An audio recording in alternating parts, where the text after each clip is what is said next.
Asalaamu calaykum dhammaantiin waa idin salaamay meel kasta oo aad joogtaan. Manchester United waxaa laga soo reebay koobka Carabao Cup-ka taas oo haddii ay soo badin lahayd semi-final ay u gudbi lahayd. Hase ahaatee guriga Tottenham ayaa lagu ciyaarayay taas oo Manchester United looga soo adkaaday 3 gool aan ka 4. Manchester United waa ay dadaashay, hase ahaatee Tottenham ayaan ka sharyarayn ciyaarta.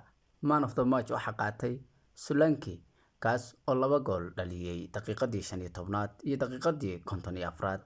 hase ahaatee Manchester United gabi ahaanba tartankaas oo ay ka hartay. Tottenhamna waxa iska xaadirisay semi-finalka. Tottenham waxay halka ku arki doontaa tii ku soo aada Liverpool, Newcastle iyo Arsenal. intuba ma awood yara, hase ahaatee wixii ay ku dadaasho ayay heli doontaa.